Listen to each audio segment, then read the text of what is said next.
Today we're going to be doing the long-awaited review on the Spyderco Delica 4. Let's check it out.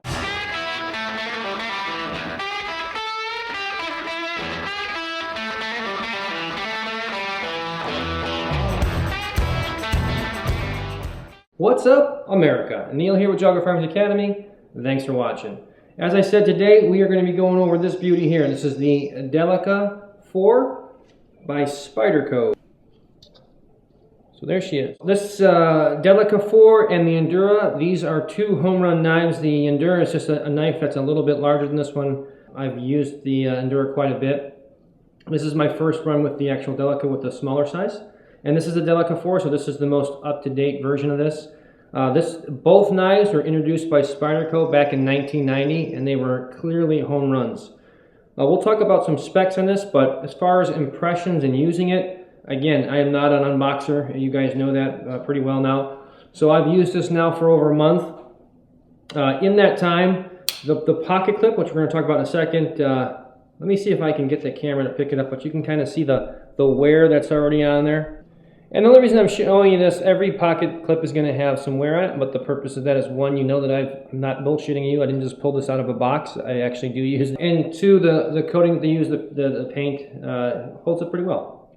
Now, one of the big things that this is going to be used for clearly is an EDC knife. This is pretty much the Delica and the Endura have kind of taken the world by storm as far as EDC knives because of their weight. This thing is super light. I'll give you the specs on the actual weight in a little bit here. But you can, once this is in your pocket, there is no way you can tell it's even there. With that, we have the signature Spyderco hole there. That's a 13mm hole, which allows you to be able to deploy that blade really quickly. With that, you can obviously have the ability to open and close a knife with one hand, which is very important to me. But going back to this clip, one of the things that I really like about this style of knife, especially for EDC, is that this is going to have kind of a dual purpose. Obviously, we only use it to open up boxes, but clearly this is also going to be a frontline defense tool. This is something that we're going to be able to deploy when we're really close. And I've said this thousands of times already on this channel. I will take a knife over a gun any day of the week at arm's reach or shorter. This is a devastating and very, very powerful tool. We always want to train with everything that we have, obviously, to get the most out of everything. But even with very little training, a knife is just very, very effective. And we'll get into some actual specific training videos, but today I just want to focus on the product. It has a very, very strong lockup once the blade is deployed. It has this, the rear backbone, that's probably a technical term, but that's what I call it, that actually locks it in there. And once that is on there, that thing is super tight, which is amazing because when you first pick up the knife and you feel how lightweight it is, it's almost like, it almost feels like it's cheap. And we'll talk about what they actually did to actually make this knife even stronger than its predecessor, which was also a workhorse. The fiberglass grip here, it has this bi-directional gripping, and honestly, when you first look at it, you figure it's not going to be very grippy. It almost looks like it's just a hard plastic that's not going to give you much traction, but it's extremely impressive. When you try to move your finger against the surface of that, it is really, really grippy. It's actually pretty amazing. So they did an excellent job on that. Once you get a hold of this knife, you're going to have a really good grip on it. In addition to that, you're going to see where these holes are lined up on both sides. You're going to see these holes are on every corner of the knife. So both on the top, on both sides, and obviously on the bottom on both sides. So you can place this clip wherever you need to. And that's going to be a big part of what we're going to talk about next, because this is a huge advantage over your kind of average, cheaper, everyday knives that you're going to pick up at Walmart or whatever. I'm going to show you an example of what I'm talking about. So this is a Kershaw, I forget what they call it. Anyway, it's I think it's called a black wash or something like that. Cool looking knife. This is when you can pick up these at Walmart or whatever for less than 20 bucks. And pretty standard fare in the regards that your blade, and this one has an assisted open, the clip is going to be carried so that the tip is down, all right? So it clips into your pocket, and probably nobody even thinks twice about that, and they go, oh, it's got assisted open, it's so fast. The issue with this is it's not fast when compared to carrying a knife properly, which is tip up. And the reason for that is ergonomics and how you grab it with your hand. So I'm going to show you a close-up of my pocket here so you can see what I'm talking about. All right, so this is the that Kershaw knife, and again, it's not picking on Kershaw. Most of the knives you're going to get are going to be like this. They're kind of the inexpensive type. As you can see, it's clipped on my pocket like it normally would. I'll pull it out fairly slowly.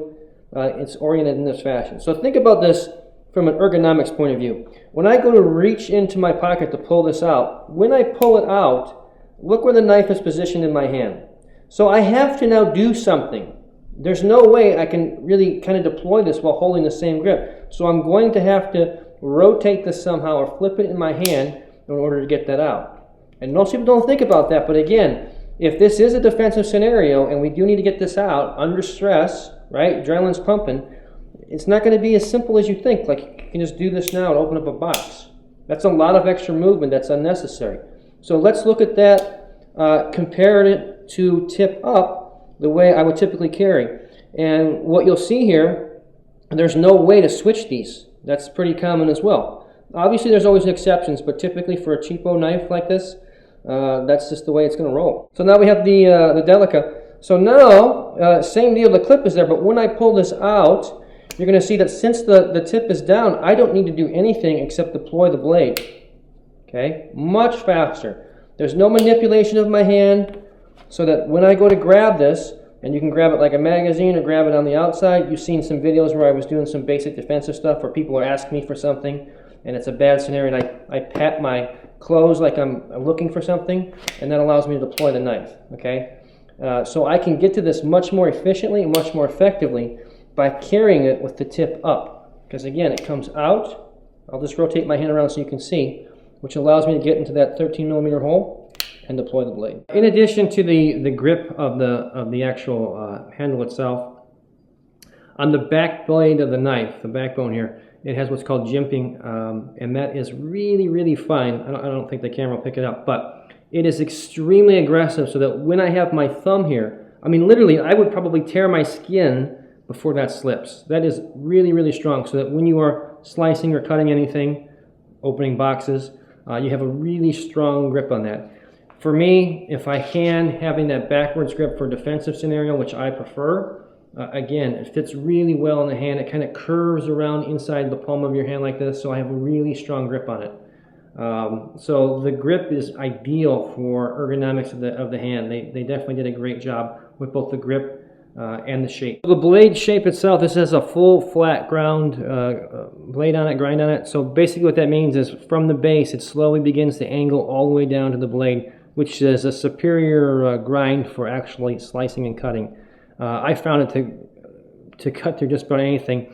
With that, when it comes to knives, for those of you that aren't really into knives, and I would be in that class, one of the things that separates this, although it's not a super high-end knife, it's definitely a huge step above your standard Walmart stuff that you would typically get or cheaper knives, is the steel itself. And so this is VG10 steel. It's a really good steel. One, it's excellent to actually get a good edge on, but it's also excellent for retaining an edge. So I'm going to show you some chopping. Again, I've had this for an entire month. I have not sharpened it just for this review. I will admit I've done some training classes, and I didn't bring a razor knife, so I cut a lot of cardboard and tie wraps or zip ties and things like that with this knife. Things that I typically wouldn't use a knife for like that.